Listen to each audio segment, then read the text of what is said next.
Tonight's main story is about policing, as it's been a topic that has been in the news both in the US and Mexico quite frequently in the past year. The US has been gripped by the killing of George Floyd by Minneapolis police officer Derek Chauvin. If you are not familiar with this case, Chauvin last summer put Minneapolis resident George Floyd into a chokehold after detaining him for trying to pay at a convenience store with a counterfeit $20 bill. It resulted in his death, which was witnessed by bystanders and filmed for millions of people to see. This sparked mass protests across the country about police brutality. Chauvin was charged with murder, but historically, police officers are usually found not guilty, especially if the victim is Black. But on Tuesday, the jury found him guilty of murdering George Floyd. The entire country breathed a huge sigh of relief. It was a historic ruling. Unfortunately, that outcome is rare. Early last week, a 20-year-old Black man named Daunte Wright was shot by a police officer only miles away from where George Floyd was shot after being pulled over for having an air freshener hanging from his car's rear view mirror. The chief of the department has said she intended to draw her taser, but accidentally drew her gun instead, killing Wright.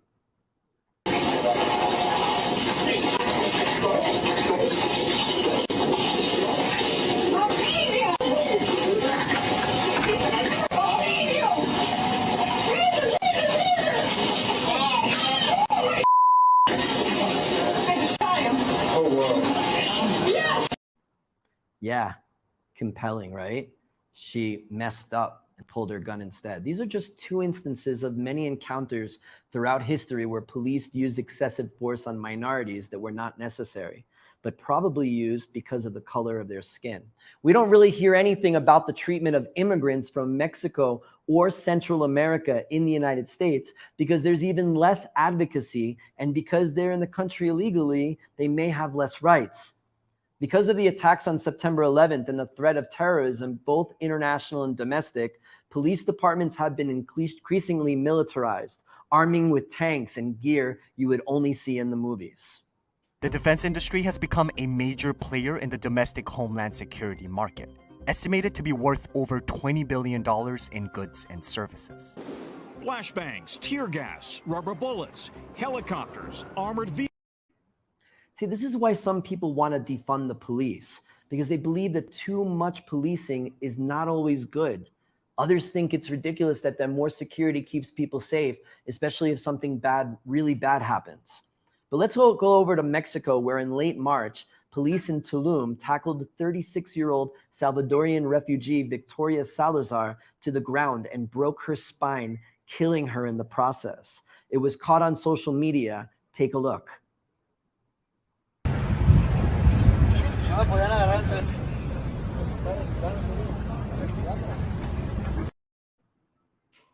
It brought to light the horrible treatment by police of another minority group, women, with an average of 10 women killed every day in 2020. And it's not just that the police are killing women, but don't take action when there are calls for help due to domestic abuse or other threats. Women took to the streets in recent years to protest this, vandalizing historical centers and monuments because they believed they needed to do something bold to give attention to this injustice that has existed for many years.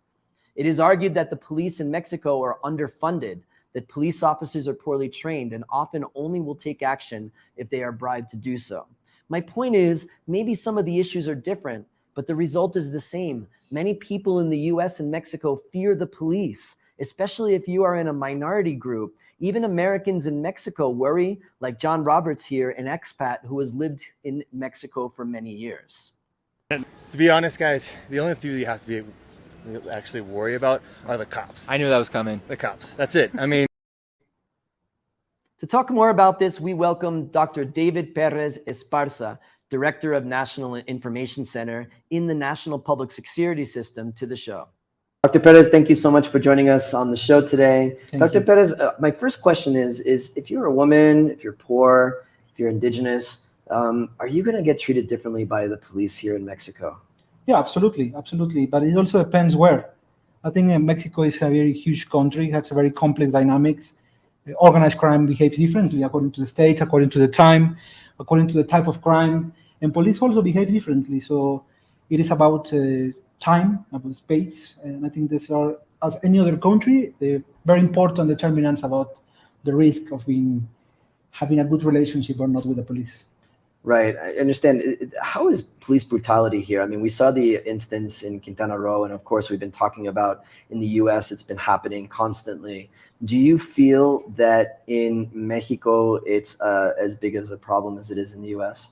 I don't think so. I think, police brutality actually is clearly a problem in Mexico, but I think it behaves differently than it does in the US. I think the problem in Mexico regarding police brutality is about some specific times, some specific settings. For instance, the relationship between organized crime groups and the police, it's very different than it happens in the US. And as I was mentioning before, it also depends on the state, for instance, what kind of organized crime group is basically operating there. So it has a different component. Also, the amount of guns that are available makes everything different. We don't have this situation that clear as in the US about the black population versus the white population. We have that, but it's a different way. I think the mestizo culture, I think, makes everything different in Mexico. Sure. You can probably see that concerning the indigenous groups and some other vulnerable groups, but I don't think it happens the same kind of brutality in Tulum, as you were mentioning, than probably in New Orleans or any other city that has a different component. Right. Now, I know you're working on a program because after 2006, when the Calderon administration was in, they decentralized police, yeah. right? They gave power to the federal police and took it away from the municipalities because of corruption. Absolutely. And that went through the Peña Nieto administration. Now it seems that in the AMLO administration, you're giving power back to the local police. Well, Yes. why is that happening? Well, the national strategy of the current president, López Obrador, has two main doors, two main pillars. On the one hand, you have the National Guard, which is basically something that is new. It's similar to other strategies around the world, similar to what happened in Colombia, in Italy, probably in Chile, which is basically the use of armed force combined with civil service, and that's National Guards, no? Right. With other differences. Which was the federal police, but transformed. Basically transformed and with a very, very clear territorial component and focus. But on the other hand, you have a national police reform system, which in Spanish we call it Modelo Nacional de Policía, which has the main purpose of reforming the local police, basically the city police, which is basically 2,000 police, and the state police, which is basically 32 state police across the country. Are you afraid that giving power back to the local police, corruption will increase again? Because I know that back in the day, the drug cartels that were in these local areas were working with the local police, and there was not order. Yeah. And there was a change there to try to maintain some kind of civil order inside these localities. Are you afraid that that might happen again? I mean, risk always exists. That's true. I mean, particularly when you talk about as a complicated in a complex setting, as with Mexico, you always have the risk of corruption. And I think you have to be aware of that. When you design or when you implement policies, you have to be aware of the risk. Fortunately, we have systems and strategies and programs that help us to mitigate those risks. We have Control de Confianza, which is basically this set of techniques that are basically designed to focus on people who might be more vulnerable for corruption or to corruption. But I think that's not the real problem in Mexico. Now, you talk about as a main focus on the police institution is about capabilities, about resources, and I think that's probably equally important as corruption sometimes, and probably is correlated with corruption. You know, right. So I wouldn't say it's a massive risk. You have to take into account, you have to mitigate it, understand it, but I don't think that is a most important problem. I understand, but sometimes I think that if police officers in Mexico City are making on average of 13,000 pesos a month, which is about $560 US, don't you think there's some incentive for the police to make corruption and to take bribes? Because it doesn't seem like $550 a month is a livable wage. No, it is not. It is not. And I think it's important to make it clear. One of the key points, the key goals of this strategy is to make the police forces as a top priority, and this implies identifying that salaries, identifying that equipment and information are key strategies to make police decent, humans. And I think it's something that probably sounds like a very obvious from Western rich country perspective. But when you talk about Mexico, you have to consider that police is basically the last resource you have for working in a decent place. Is clearly the opposite of the best place to work so far. Right. And I think we want to change that. We want to change that. We want to change the conditions, the human conditions. We want to make people happy working in the police, and that implies a massive structural reform from its very foundational keys. Absolutely. Let's switch gears a little bit because you're in charge of information and statistics. Absolutely. And I know that sometimes what the media reports is different than what's happening. What do you think the biggest disconnect is between what's really happening in your statistics and what the media is saying about safety in the country? Well, I think you have to take into account that for media, scandals are business. Mm-hmm. So, and it happens here, it happens in the UK, it happens in Africa, it happens in Asia. When you understand that for media, for someone who works in the media, the scandal, the crisis, this is basically what makes money. Right.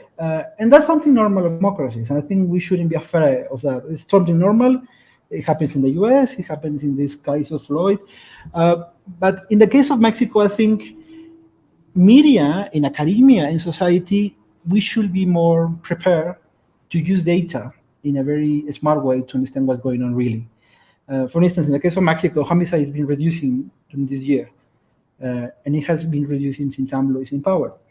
But I'm very confident to say that not everyone in the country assumes that. Right. I would say that probably no one actually knows that.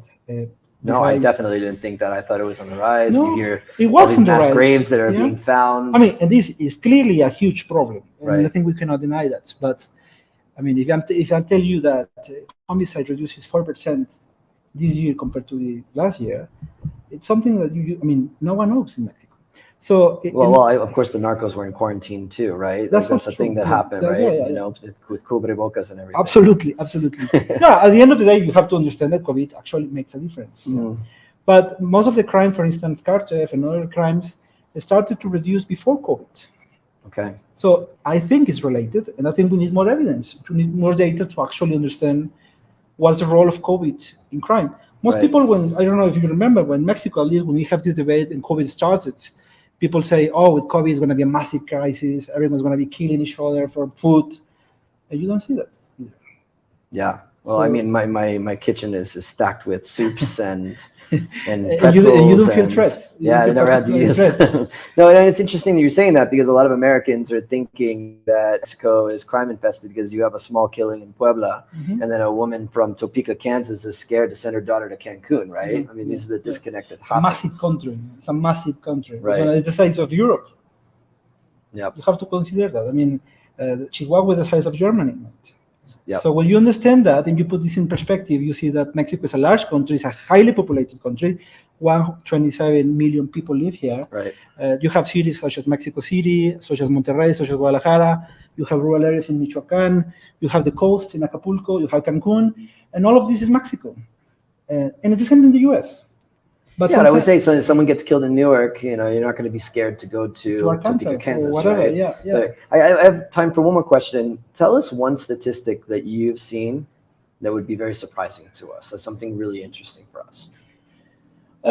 Probably more than statistics, I will make a comparison and say that some places in the US, in the southeast and southwest particularly, some places in Louisiana, for instance, are much more dangerous than the average Mexican town. Okay. Well, Dr. Perez, thank you so much for joining us. Thank you Dr. for the invitation. David Pérez Esparza, the head of the National Information Center. Thank you so much for joining us. Thank you.